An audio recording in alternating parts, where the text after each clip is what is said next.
70 жыл күткөн нерсемди искусственный интеллект менен муртап алдыга жылдырып койду. Турмуштун жолун таба турган мезгил келди да. Ушул мына 70 жылга чейин мен бир дагы бир өзүмдүн концертимди берип көргөн эмесмин да. Мин культурасы да көтөрбөсө, элге билим берүү көтөрбөсө, көрүнгөндө ээрчи берсек, стилибиз да калат, дилибиз да калат. Анан кийин элдин азыркы кулк мүнөзүнүн өзгөрүп кеткенин байкап атасыңарбы өзүңөр деле. Миллиарддаган акчалар деле ары бери болуп атканын көрүп атпайлыбы? Аша чаап кеткен жокмунбу? Артык баш сүйлөп берген жокмунбу?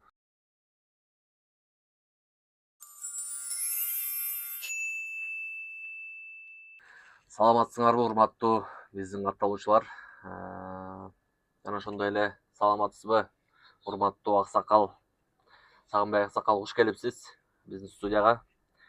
Көптөн бери көрүнбөй калганыңыздан биз сизди издеп атып, телефон номериңизди тауып, байланышка чакырып, биздин студияга келип бергениңизге ыраазычылык. Кандай жүрөсүз? Эмне жаңылыктарыңыз болуп атат? Ден соолуктарыңыз жакшыбы дегендей. Рахмат, саламатсыздарбы урматтуу эл журтум? Бул силердин студияңарга да ушинтип конок болуп келүүгө Кудайым буйруп калыптыр. Ошол биздин техника жамааты абдан жетишкендиги байкалып турат. Анткени бат эле мындай бир кичинекей отуруштан өзүбүздүн болгон ички дүйнөдө кандай болуп аткан өзгөрүүлөрдү, элдин жетишкендиги, элдин кыймылы, элдин кулк мүнөзүн тартып алууга мүмкүнчүлүгүңөр бар экен. Ушуну көрүп өзүнчө кубандым. Ооба, жакшы, абдан жакшы экен. Сиз ушу мен билишимче бир 5-6 жылдан бери такыр дайынсыз кеттиңиз да. Эмне болуп дайыныңыз жок болуп кетти деген ой туулду да. Эми мындай бир ар ким өзүнүн ишинде өзүнүн хоббиси болот да. Силердин ушундай музыканы жазып, чыгарып, ушундай болуп жаштарга мүмкүнчүлүк берип атканда, мына өсүп аткан нерсени деле анан биз эски нукта тарбияланган кишилербиз. Анан биздин маданий тармагыбызга кандай салым кошо алабыз? Жөн эле барып мен мындай кылам, тигиндей кылам дегенге да жарашабы, жарашпайбы деп көпкө да өзүң ойлонуп калат экенсиң. 60-тан ашкандан кийин, 70-ке жеткенден кийин. Анан ошон үчүн көптөн бери көрүнбөй, анан жаңы чыгармаларымды качан берем деп, анан 70 жыл күткөн нерсемди искусственный интеллект менен муртап алдыга жылдырып койду. Ошону байкап атам келгенден бери.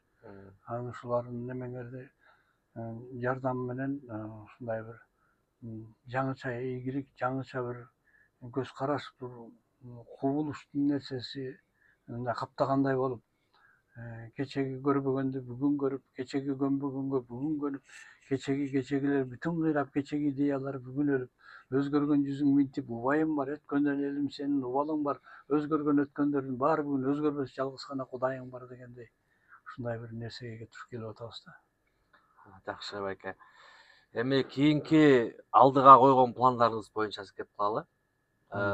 Сиздин дагы Бишкекке аттанып келиптерсиз, жакында эле келиптерсиз. Ошо алдыга койгон эми максатыңыз кандай?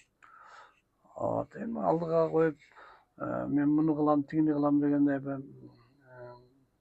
мындай бир бийликтин платформаларын айткым келбейт. Мен өзүмдүн турмушумдагы жөнөкөй дыйканчылык, фермердик кызматтарда иштейм өзүмдүн үйдө. Байбичем экөөбүз пенсионербиз, балдарды, неберелерди чоңойтуп атабыз. Ошол жумуш деле жетишерлик. Бирок баягы көнүп калган өзүбүздүн чыгармачыл неме бул карыганда деле калбайт көрүнөт. Ушул кошо жетелешип, кошо жүргөн сыйт, анан ошондо алар деле таарынып калат экен. Сиз деле көрсөтпөйсүң чыгармачылыгың менен деп. Анан ошон үчүн келип силердин немеңерге ошо баягы эски болсо дагы эл базардын арасында ырдап жүргөн же болбосо элдин арасында ырдап жүргөн ырларымды подкаст аркылуу, бул интеллект аркылуу көрсөтүп калганыңар мага чоң жардам болду да. Анан эми элдин каалоо тилеги, зар муңу, анан кийин биздин ушундай бир кээде аша чаап кетип бараткан, кээде ушундай кубулуштарга болуп атканын ошо маани бериш керек болуп калды да. Анан эми караганда мен карыдым болдум деп унчукпай турбастан, жок дегенде карыялык кепсеске катышып бата берип, жаштарга эмне деп айтабыз, балдарга эмне деп айтабыз, чоңдорго эмне деп айтабыз, ушундай нерселерди силердин араңардан мындай ошону кеп кеңешке чакырып атканга рахмат, ыраазычылык билдирем. Буюрса мына Кудайымдын күнү көп дегендей, алдыңкы ой пландарыңыз кандай? Бул жака келген себеби өзгөчө. Ушул мына 70 жылга чейин мен бир дагы бир өзүмдүн концертимди берип көргөн эмесмин да. Анткени болбой эле баягы кайдыгелик болуп өтүп кетет. Күтмөй деген ырларым улам элге неметип кетет, сиңип.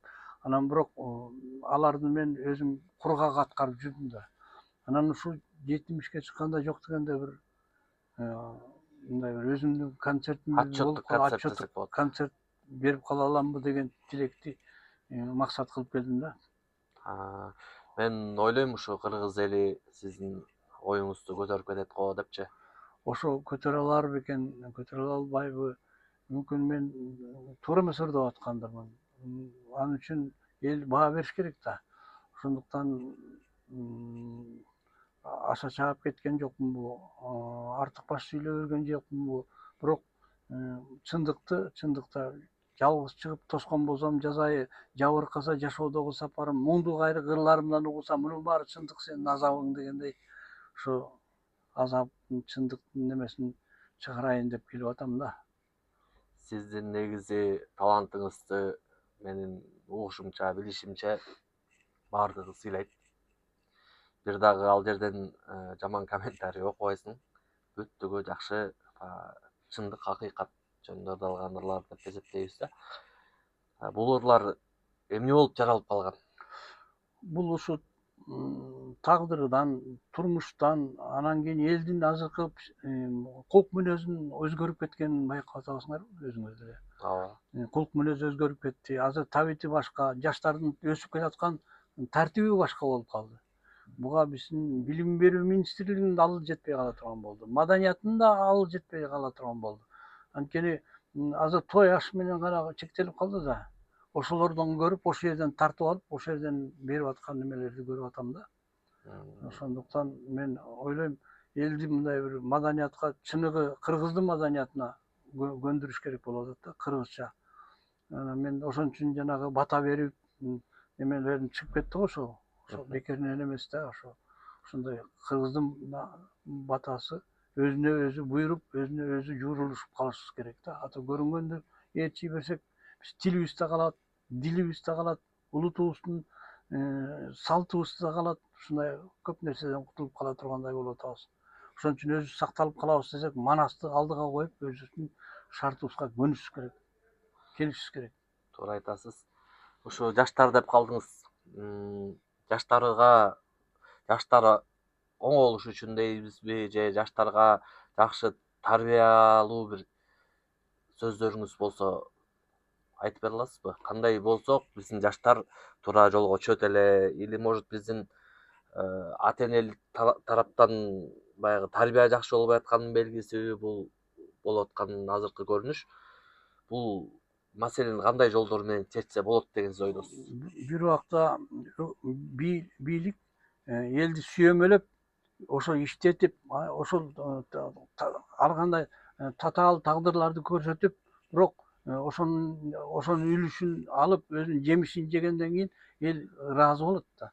Анан кийин биздин баардык нерсебиз чет мамлекетке ташылып кетип туруп, анан ошол жактын продукциясын бияка алып келип туруп, анан алардыкы деп туруп эки эсе кымбат сатып алып туруп, анан кийин биз өзүбүз кантип жашайбыз?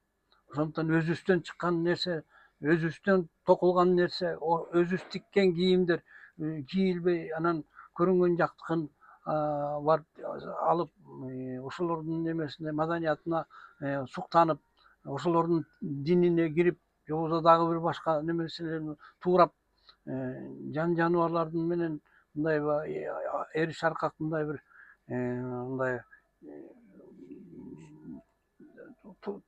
турмуштун жолун таба турган мезгил келди да. Турмуштун жолун табыш керек да. Кыргыздын өзүнүн кантип жашап келген кылымдардан бери. Анан кийинки келген элдердин баары биздин алдыбызга өтүп алып, мына бизди деп жаркылдатышып көрсөтүп атышат. Биздики көрсөтө турган бар. Оюнубуз да бар, музыкаларыбыз да бар, байыркы аспаптарыбыз да бар. Ошолордун баягы Курмангазы айткандайгыдай ушу 64 түрлүү аспаптар бар экен деп айтып атат чырылдап.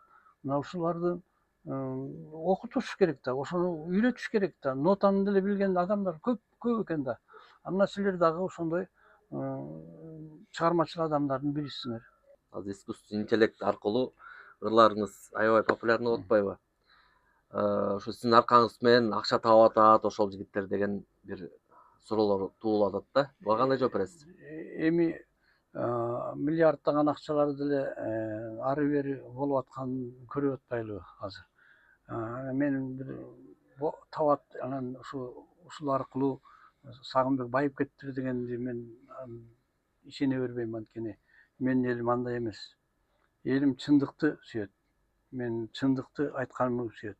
Анан мен ушул силер менен ушул интеллект менен ырымды жакшынакай кылып чыгарып атсаңар, анан мен дагы ошодон акча табам деп мен жүргөнүм уят эле да. Ошондуктан эми ойлоно жөн эле кыйнай бербесин өздөрүн. Мен булар менен иштешип, мен дагы мындан ары өзүмдүн болгон дагы бир топ ырларым бар, 100ге жакын. Ошолорду мен чыгарганга аракет кылам. Ошон үчүн наоборот буларга төлөш керек мен деп ойлойм. Анан антпесек чын эле мен бекер эле жаштыра бергенде болбойт да, туурабы? Ал өз төлөмдөрү бар, өздөрүнүн немелери бар. Рахмат, ушундай дагы анча мынча поддержка кылып, мен баягы байдын ашын байкуш аят кылбай, мындай мени кичине көтөрмөлөп коюшту. Анан биздин немебизге рахмат, ушундай жигиттер бар экен, кыргыздын жигиттери. Анан ушул интеллект менен өздөрүн мындай билип алыптыр, бир топ алдыга жылып алыптыр. Анан ошого мен таң калып сүйүнүп атам.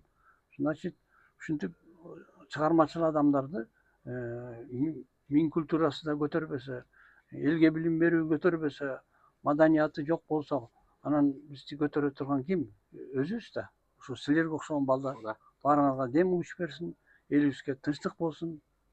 Ушу баарыбызга келе турган келечекти мындай согушсуз, көрүнгөндүн экспансиясында калбай, көрүнгөн жерибизди тарттырбай, кыздарыбызды таратпай, аман эсен өзүбүзгө баягы кыргыздын нукура өзүнүн жашоосуна алып келгенине мен ошого макулмун. Мээлиңиз аксакал, сизге чыгармачылык ийгилик. Сиздин алдыга койгон максатыңыз ушу концерт боюнча кыргыз эли сизди колдойт деп ишенем. Ошо көрүшкөнчө аксакал. Айтканыңарга келсин. Баарыңарга рахмат.